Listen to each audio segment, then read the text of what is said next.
Assalamualaikum warahmatullahi wabarakatuh.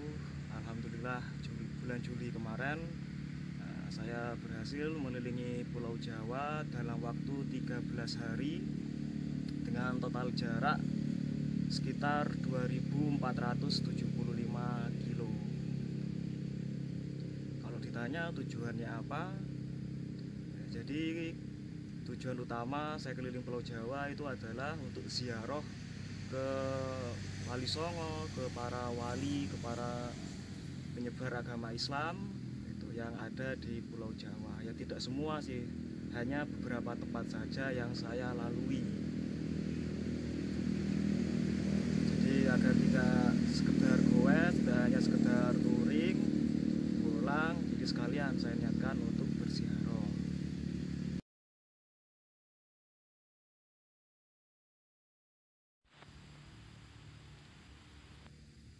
Pertama kali saya mencoba keliling ke beberapa wilayah di Pulau Jawa atau keliling Pulau Jawa itu di tahun 2019. Tetapi memang total jarak tidak sejauh di tahun 2022 ini. Di tahun itu total jarak sekitar 1600 kilo, yaitu PP Jember Cirebon full lewat Pantura dalam waktu 7 hari. Jadi hari pertama Jember Gresik, hari kedua itu dari Gresik ke Kudus, hari ketiga dari Kudus sampai ke Batang, hari keempat dari Batang Jawa Tengah itu sampai ke Cirebon, ke makamnya Sunan Gunung Jati. Kemudian hari kelima dari Cirebon langsung ke putar balik ke Semarang. Hari keenam dari Semarang ke dari Semarang ke Lamongan itu lewat jalur Denles. Kemudian hari ketujuh Lamongan Jember. Dan di tahun 2019 itu rutenya lebih dominan datar karena memang yang saya lalui itu di jalur Pantura. Ada beberapa yang nanjak. Mungkin kalau yang nanjak ringan yang tidak terlalu berat itu perbatasan antara Lumajang sampai ke Probolinggo. Kemudian nanti di jalur Denles antara Gresik sampai Tuban itu juga cukup nanjak. Selain itu juga di Alas Roban itu juga lumayan nanjak. Dan yang paling berat itu di Gunung Muria. Berarti itu di hari ketiga kalau tidak salah ya, hari ketiga paginya saya nanjak ke Gunung Muria itu yang ada di Colo, di Kudus kalau tidak salah. Itu di tahun 2019.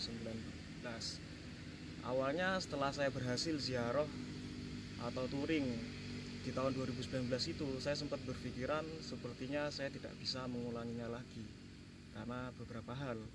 Tapi alhamdulillah ternyata atas izin Allah saya bisa diberi kesempatan lagi untuk touring dan berlanjut sampai di tahun 2022 ini.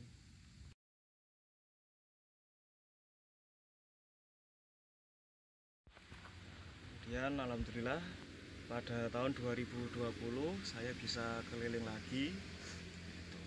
Dan waktu itu awal pandemi dimana ya sempat cukup ketat, di beberapa tempat juga terjadi penutupan, tapi alhamdulillah saya bisa keliling lagi untuk yang kedua kali. Untuk rutenya sendiri pun hampir sama. Jadi masih Jember Cirebon dengan waktu 7 hari dan total jarak sekitar 1600-an, agak lebih jauh dan lebih berat. Jadi kalau dirunut hari pertama dari Jember ke Gresik, hari kedua itu Gresik sampai Lasem, hari ketiga Lasem sampai Semarang, hari keempat dari Semarang ke Cirebon. Setelah itu hari ke-5 Cirebon, Semarang. Hari ke-6 ini yang rutenya saya rubah, jadi biar berbeda, biar lebih seru lagi sensasinya. Jadi dari Semarang ke Jombang, jadi lewat jalur Salatiga, lewat Surakarta, Ngawi, itu sampai ke Jombang. Itu hari ke-6. Dan hari ke-7-nya Jombang, Jember lewat Pantura lagi. Jadi yang membuat beda itu dari Semarang sampai tembus Pasuruan. Setelah itu rutenya sama lagi seperti tahun kemarin. Untuk untuk rutenya sendiri ya hampir sama. Yang membuat beda yaitu tadi di hari ke-5 dan di hari ke-6. Hari ke-6 dan ke-7 itu rutenya beda, yang mana jauh lebih berat daripada lewat Pantura. Itu adalah kedua kalinya saya keliling Pulau Jawa.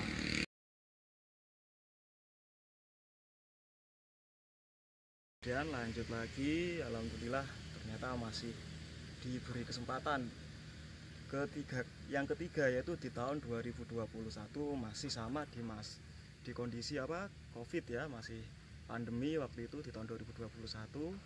Nah, saya goes lagi dengan tujuan yang sama, tapi rutenya saya rubah lagi dengan total jarak sekitar 1800 dan saya tempuh dalam waktu 8 hari. Nah, untuk yang tahun 2021 ini, jadi untuk berangkat dari Jember sampai Cirebon masih jalur Pantura, karena memang makam-makam yang saya ingin ziarahi, para makam Wali Songo dan beberapa penyebar agama Islam itu kebanyakan ya di jalur Pantura. Jadi hari pertama itu dari Jember sampai ke Gresik, hari kedua dari Gresik sampai ke Lasem, hari ketiga dari Lasem sampai Pekalongan, hari keempat dari Pekalongan sampai ke Cirebon. Itu masih sama lah rutenya, saya sudah tahu. Dan yang beda itu pulangnya. Jadi awalnya pun saya tidak niat, jadi rencananya rutenya masih sama. Kemudian atas saran dari beberapa kawan, cobalah untuk lewat jalur selatan, karena memang rutenya lebih berat karena lebih didominasi tanjakan, tetapi pasti lebih seru. Akhirnya saya coba, dan yang terjadi di hari kelima saya rutenya itu dari Cirebon lewat Gunung Cerme, Kuningan, tembus sampai ke Banyumas, Jawa Tengah. Itu hari kelima. Hari keenam dari Banyumas sampai Sukoharjo. Hari ketujuh dari Sukoharjo sampai Kediri. Hari ke-8 Kediri Jember. Alhasil mulai dari start sampai pulang itu tidak pernah melewati jalur yang sama. Jadi mungkin istilahnya ngelup, keliling. Itu startnya full lewat Pantura, perjalanan pulang full lewat jalur selatan.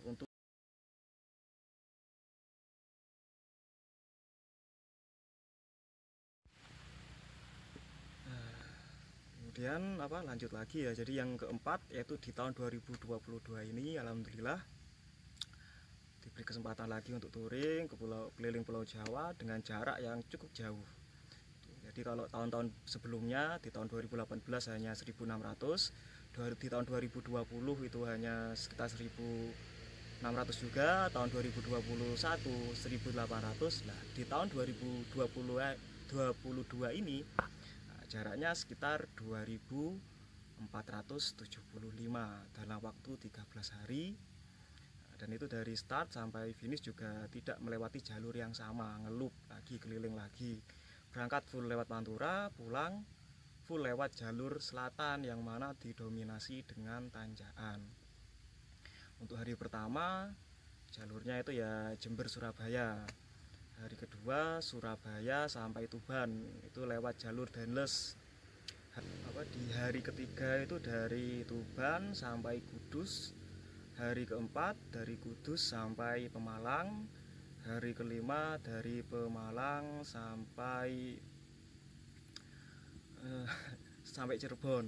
Jadi, di hari keenam ini dari Cirebon Jakarta, dan dari Cirebon ke arah Jakarta ini saya belum pernah melalui, jadi saya tidak tahu seperti apa rutenya, seperti apa kondisi jalannya, apakah masih didominasi tanjakan ataukah sama datar itu.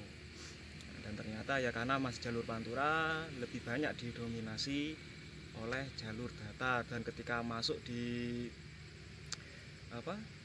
Jakarta itu, jadi saya waktu itu bermalamnya di Pelabuhan Tanjung Priuk, tidak salah ya, jadi makamnya Mbah Priuk. Dan di sana ya mungkin kalau kawan-kawan yang di Jakarta atau pernah ke Jakarta sudah tahu ya, sudah tahu lah ya, di sana itu kan kendaraannya super sekali ya.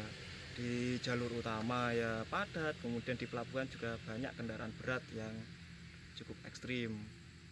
Itu di hari ke-6. Di hari ke-7 itu dari Jakarta saya lanjut ke Banten gitu. Jadi di Kasultanan Banten saya tidur di sana. Setelah itu lanjut hari ke-7, hari ke-8 itu dari Banten sampai ke Bogor itu lewat jalur selatan, banyak tanjakannya, tapi ya alhamdulillah masih aman terkendali ya, meskipun ya cukup berat karena sudah hari ke-8 dari Banten ke Bogor. Nah, ini awal mula dari penyiksaan, yaitu karena di hari ke-8 ini sudah mulai banyak tanjakan. Nah, kalau yang sudah lewat rute Banten sampai ke Bogor itu pasti tahu sendiri lah ya seperti apa serunya tanjakan di sana. Dan ketika saya sampai Bogor, nah itu bertepatan dengan malam takbiran atau malam menjelang hari raya Idul Adha bagi umat Islam. Alhasil saya tidur di sebuah masjid di makom, kalau di sana istilahnya itu makam di nama masjidnya itu Keramat Empang itu, jadi makam seorang habaib penyebar agama Islam di sana. Jadi sekalian paginya saya juga sholat Idul Adha di sana. Alhasil di hari ke-9, nah itu saya startnya agak molor. Jadi saya baru berangkat sekitar jam 10. Itu dari Bogor jam 10 langsung nanjak ke puncak. Nah, itu saya belum pernah sama sekali lewat ke sana, saya juga tidak tahu seperti apa. Yang saya tahu puncak itu jalurnya nanjak dan pastinya ya cukup berat. Tapi alhamdulillah bisa saya lalui dengan kombinasi gear 3925 itu. Sebenarnya gear saya yang paling besar 28, tetapi karena yang RD saya error bermasalah, hasil hanya mampu dipindah sampai ke 25. Tapi alhamdulillah masih bisa dilalui.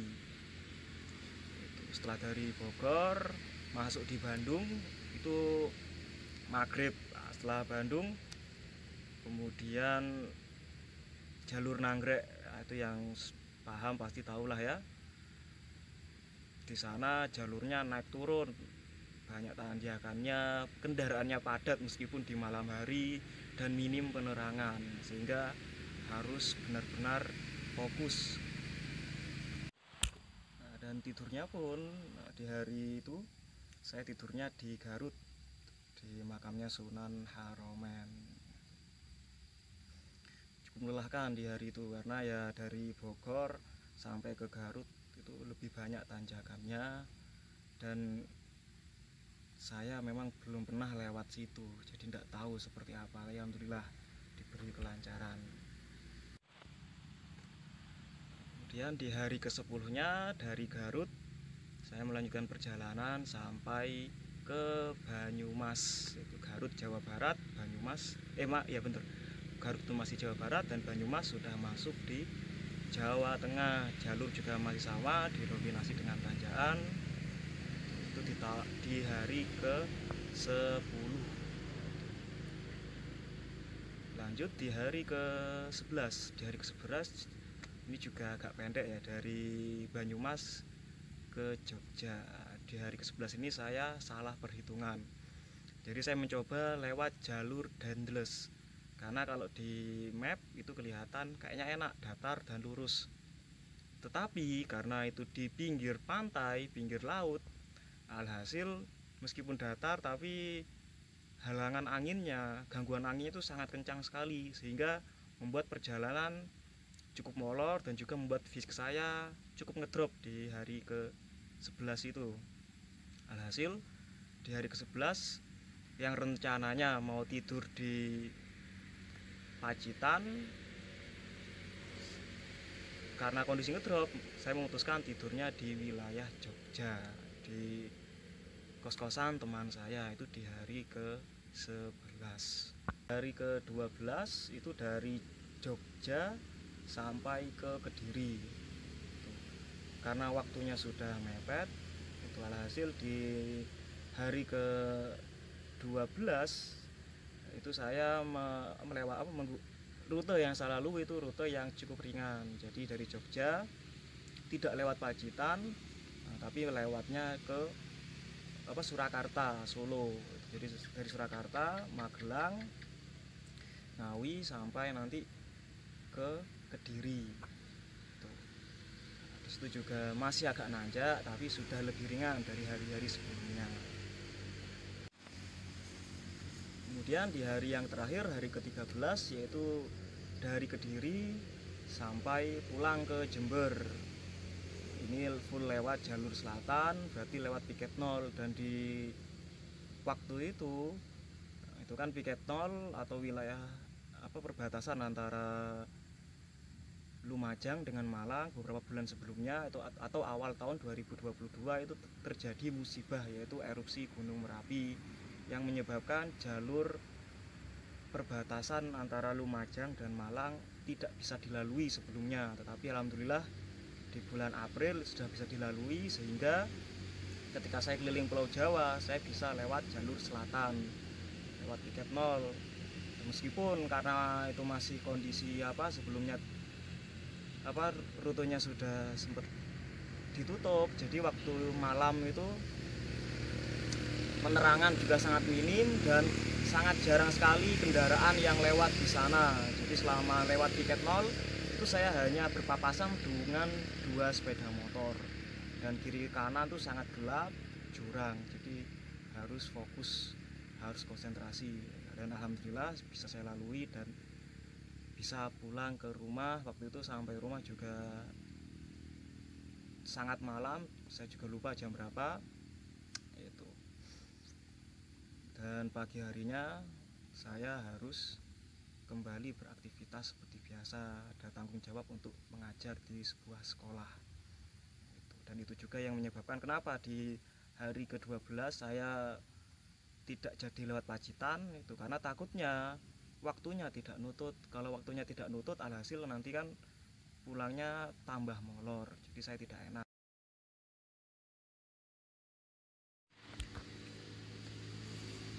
Dan biasanya banyak kawan-kawan yang sering bertanya, kira-kira untuk long ride itu mengeluarkan atau membutuhkan uang berapa? Ya setiap orang kebutuhannya beda-beda. Bagi orang yang kategorinya mampu mungkin bisa mengeluarkan uang yang lebih banyak, tapi bagi orang seperti saya yang jujur kondisi keuangan juga pas-pasan, unsupport, memang full dari dana pribadi, jadi saya harus berhemat. Jadi pengeluaran saya dalam satu hari ketika touring itu antara 40 sampai 50 ribu, kadang 30 ribu dalam sehari. Alhasil kemarin ketika keliling Pulau Jawa selama 13 hari, uang yang saya habiskan itu sekitar 600 ribu. Dan hal seperti itu juga sudah saya lakukan di touring-touring sebelumnya, termasuk keliling Pulau Jawa mulai dari tahun 2019 sampai di tahun 2020 ini. Cara ngaturnya bagaimana? Ya maka yang saya utamakan ya saya jarang jajan, jadi saya lebih sering langsung memberi makanan berat, membeli nasi. Nasinya pun ya yang sederhana, nasi pecel, nasi telur atau lontong sayur, yang mana satu porsinya itu tidak sampai 10 ribu. Dan untuk makan sehari 3-4 kali uang 50 ribu itu sangat cukup bagi saya. Tapi bagi kawan-kawan yang menginginkan nutrisi yang lebih banyak, pasti pengeluarannya akan lebih banyak dari itu. Tapi yang jelas sesuaikan dengan kemampuan kita. Agar apa? Agar misi kita tercapai meskipun kondisi keuangan kita pas-pasan. Karena kemudian kadang yang ditanya tidurnya bagaimana? Ya mungkin bagi kawan-kawan goeser yang punya, kembali lagi, yang punya uang lebih bisa di penginapan. yang pastinya cukup mahal. Tapi ya kalau dana pas-pasan seperti saya ini ya pastinya nyari tempat yang gratis, bisa di kantor polisi, masjid, kemudian pom, atau rumah kawan, rumah teman kalian atau saudara kalian. Dan ketika goes kemarin keliling Pulau Jawa itu saya kebanyakan tidur di masjid karena dekat dengan makam yang akan saya ziarahi. Jadi selama goes kemarin itu saya tidur mayoritas tidur di masjid. Saya tidur di rumah teman itu waktu di Cirebon dan Semarang. Kemudian ketika di Kediri saya tidur di pom. Jadi rencananya mau ke arah kota Kediri, tapi waktu itu fisik sudah terlalu capek karena lihat ada pom, ya sudah saya memutuskan tidur di pom.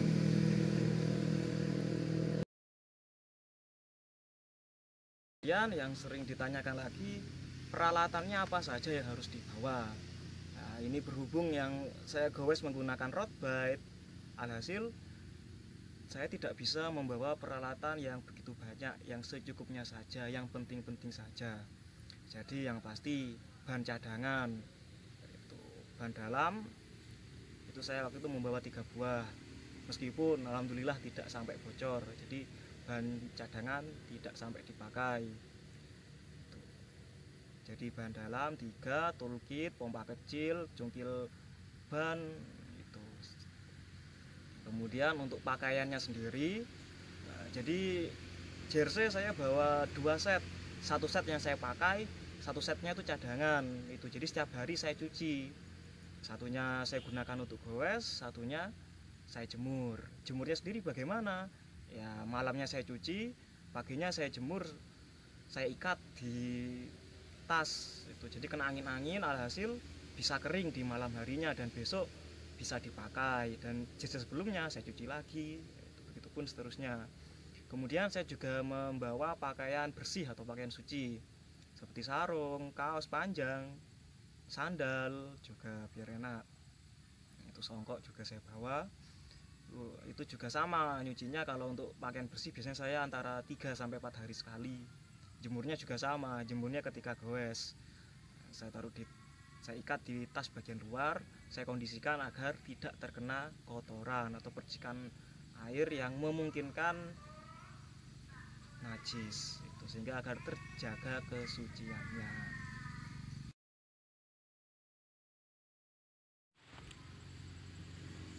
Kemudian untuk rute terberat selama perjalanan itu ketika saya perjalanan ke makamnya Sunan Muria.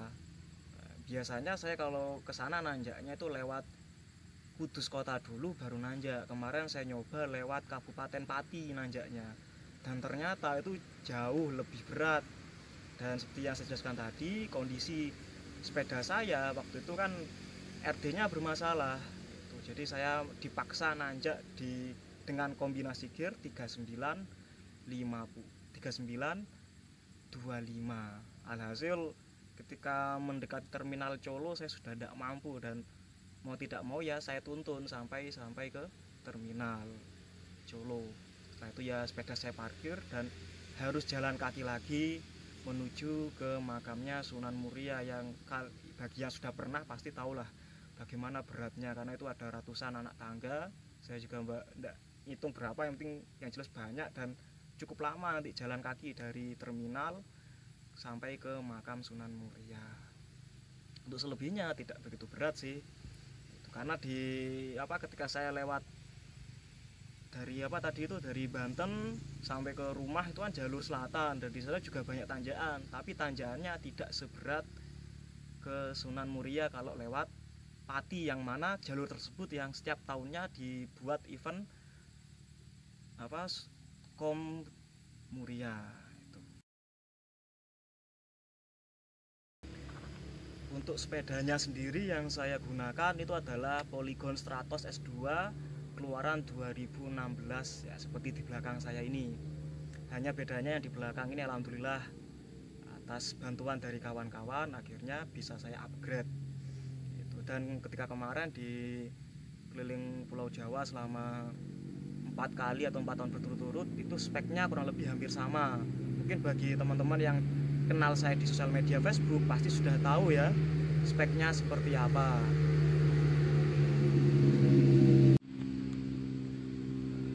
Jadi kalau dideskripsikan yaitu frameset Stratos S2 ses 50, kemudian gearset crank depan itu 5339, kemudian sprocket. Nah ini sprocket untuk tahun 2019 dan di tahun 2021 itu sprocketnya kombinasinya 12-23, cukup berat sebenarnya. Dan di tahun 2021 dan 22 sprocketnya saya ganti yang lebih ringan, yaitu menjadi 12-28. Mengingat di tahun 2021 dan 22 ini rutenya lebih banyak tanjakan, maksudnya rute pulang itu didominasi tanjakan. Kalau saya tetap menggunakan